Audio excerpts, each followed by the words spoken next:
So recently read the book Death by Sadhguru, and this is not a review. I just want to share what I read in the entire book, some of the things that I found is interesting. And one thing which I liked about this book is that he goes into the most comprehensive details of death, like what is death, when does death occur, and what happens after the death. Like, do people plan for their death? There are people who have there are various kinds of deaths in ancient times and how they have planned for it. And what about afterlife, and about ghosts, and about rebirths, and all these things he has covered. So I'll go through these points one by one.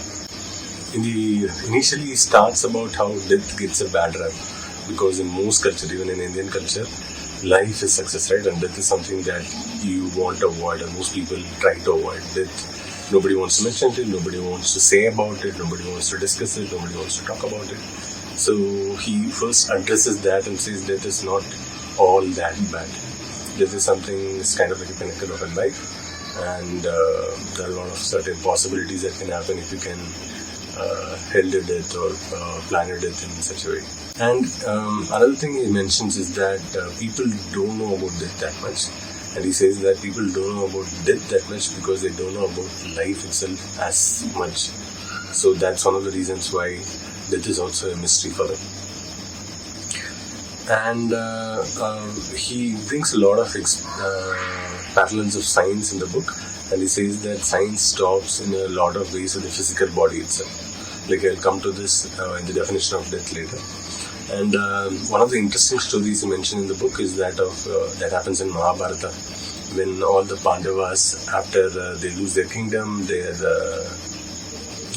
every of their properties is lost, so they are in the vanvas, in the forest. So when they are in that forest, they are about to drink water from a lake, and there is an Yaksha who appears and says, before you drink water, you have to answer a question that I ask. But 4 of the Pandavas ignore him and try to drink the water, and they die. But the 5th Pandava, who is Yudhishthira, who always lives by Dharma, he asks Yaksha, what is the question? And the Yaksha asks him, what is the most wonderful thing that you know? And Yudhishthira answers by saying, a lot of people die, hundreds and thousands of all people die, but still tens and thousands of people still live as if they are immortal. They live life as if death doesn't exist, and that's a big wonder in my life. Yaksha was very pleased with the answer. Then the Yaksha brings back all the dead Pandavas back to life. So that is one of the stories about death which is mentioned in the book. So there are a lot of, if you have been following Sadhguru like me for some period of time, there are a lot of stories which get repeated that he says in his other videos. Like, for example, cosmos is a huge thing. For the Milky Way that we live in is a very microscopic speck, and in that the Earth is an even more microscopic speck, and in that speck you can't be a big man, right? So this is something which he repeats in so many of the stories. This gets mentioned in this book too. Some stories which are mentioned before are kind of like boring. Like, for example, there's the story of 2 boys who go to a priest, and so that they are disciplined. The priest asks them, where is God, where is God? And these 2 boys run out of the church saying they are apprehended or very afraid that even the priest doesn't know where God is. So these are some stories which I've already heard from him, which I found to be a little boring. So in this book also he covers different types of memory, not just memory as in things that you know or the information that you know, but he goes into different types of memory. Like, for example, there is elemental memory, which is that the core 5 elements that make up the human body, and then the atomic memory, and then the evolutionary memory, like birds take certain stages in evolution, and that is also in your memory. And then genetic memory, which is part of your hereditary lines from your parents, and then karmic memory, and then unconscious memory, and subconscious memory, and the conscious memory. Usually it's just the conscious memory and subconscious, and some part of subconscious memory that you are aware of, but there is a huge portion of memory which I mentioned a little before, that's part of every human. And also he talks a lot about karma, and he brings 2 types of karma. One is sanchita karma and other is prapta karma. So basically imagine sanchita karma is like all the karma that you have from all your previous births. Prapta karma is that certain portion of karma that you are supposed to exhaust in this particular lifetime. So he also explains how yogis or sannyasis, in Ishaya Center live this Prapta Karma in fast forward, so that they can exhaust that, and maybe some part of Sanchita Karma is also made available. There is a lot of knowledge that you need to have to know how to make that available, so that their karma is exhausted fast and so that they can attain mukti. So another constant theme that comes in this book is that of mukti or enlightenment, so that you break the cycle of life and death and attain enlightenment. You break the cycle of life and death and attain enlightenment. So there are some interesting personal anecdotes that Sadhguru shares in the book. Like for example, he shares a story of a Chamundi grave that he used to visit. So he shares the stories from his life that makes it very interesting. For example, this grave in Chamundi, so he was very fascinated about death, that he wanted to know what happens in grave. So he keeps visiting the grave and observes that when bodies are bought and being lit in the fire, so he sits, watch those bodies burn. And he also mentions the fact that sometimes when the bodies are burning, the relatives, they set the body on fire and then they leave after like 30 minutes or something. But the bodies take a long time to like fully burn. And sometimes since the neck is a lightly thin portion of the body, it gets burned faster. And so the head rolls off from the fire.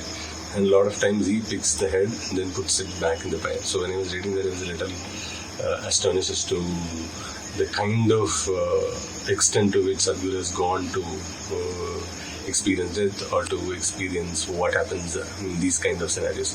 Another incident comes to mind where he shares about from his childhood, where he eats about like 98 tablets of a particular medicine, which is a sleeping pill, thinking that if he eats that he will die and then he know what is death.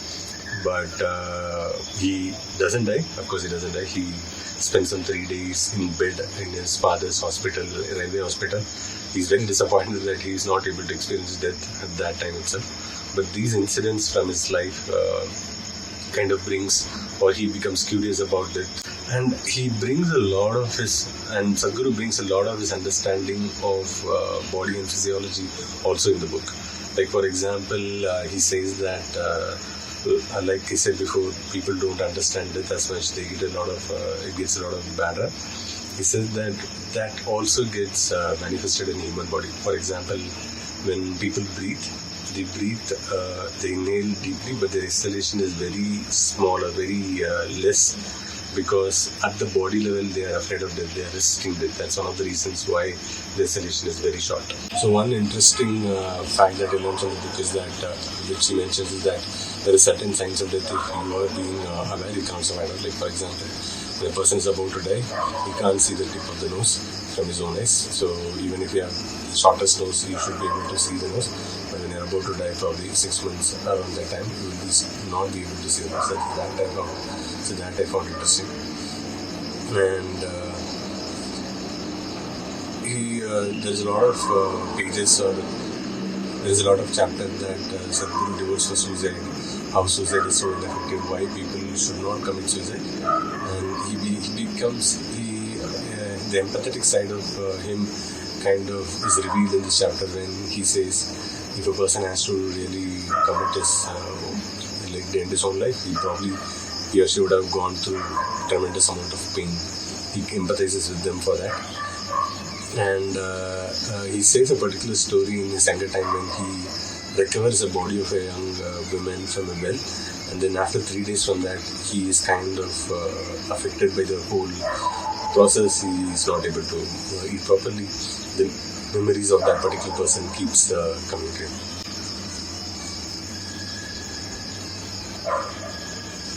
And he goes, so there is this interesting concept called Kudu to Kudu Paidal, which we saw in Kavil, is that when a person can leave one body and go to another body. So he goes into that also. Like for example, there are certain yogic people who have certain powers. For example, he mentioned the story of Adi Shankara, who leaves his body to go into the body of a woman to experience the life as a woman. So there's one particular portion in this book where Sadhguru goes into the sequence of death. So basically, what is death? Definition of death, clinically or in science, has a lot of different dimensions, like when the breath stops, or when the heart stops, or when the physiological function stops. He says that the science ends with the physical body, And so the definition of death is a little muddled. In Yogic Science, death happens when all the five pranas exit the body. So there are these pranas he mentions in this book, like for example, Samana Vayu, which so that is the first energy or the first prana which exits the body, which maintains the temperature. So when it exits in about 20 to 40 minutes from your time of birth, the temperature stops dropping. That's one of the reasons why dead bodies become colder. And then pranavayu leaves, which is breathing, which is about energy. After which pranavayu leaves, which takes about 40 to 90 minutes. And then in 6 to 12 hours, udanavayu exits. And that's why it makes your body heavier. And then after 8 to 18 hours, apanavayu exit. And then finally, Vyanavayu, which can take about even up to 90 days to exit. So when all these energies exit, or when these pranas exit, that's when you're dead by the yogic science. And also, how it exits also matters a lot. This is one of the questions that I found very interesting. There are different chakras in the human body, and through one of these chakras only life exits the human body. And let's say, for example, Mooladhara chakra, which is near a perineum, if life exits through that, you pass that particular person will pass a lot of urine and feces, not because of incontinence, but because since the energy is passing through it. So that's when the life is exiting to Mooladhara chakra. And these people, or especially people who are very conscious when their life is passing out through Mooladhara chakra, they can have occult powers. So where your life exits can also depend on the kind of facilities or powers that you have in your next birth. And next is the Swadhisthana chakra. People who exit through this, when the life exits through that, they will have creative powers in the next generation. And Manipura chakra, if it exits through Manipura chakra, they will have an organized sense of action. And then there is Anahata chakra. I think it's near the throat region. They will have music or arts. And then Vishuddhi chakra, people who exit through Vishuddhi chakra have clarity. And finally, Agna chakra. I think this is at the topmost part of the human body at the head. Even in a baby who is even in an infant, it's a very soft portion on top of it. That is where the Sahasrara chakra is, and that's where the best place to live here. That's a best place for life to live. When death happens is also one of the topic that Sadhguru goes a lot in depth about. There are certain people, like for example, in the Indian epics that we have, Bhishma, he decided that he would die only by Uttarayana. He lies lying in the bed of arrows after the war, and then he chooses by the time he wants to die. So he mentions that story is mentioned in this book. A lot of other exalted beings, yogic enlightened people, also decide when they want to leave or when they want to die. And he also says that it is possible to predict the solar cycle by the time any person dies, but you can't exactly predict that day. The solar cycle can be predicted, and like any prediction, he also gives a caveat that it can be a little erratic. Another interesting story that Sadhguru mentioned is that of Nirmalananda, who stays in BRL. So in his younger days, when Sadhguru was married, he used to go and visit him and talk with him. So he realizes that Nirmalananda wants to exit his life at a certain period of time. So he writes a letter saying, I'm going to die at this point of time.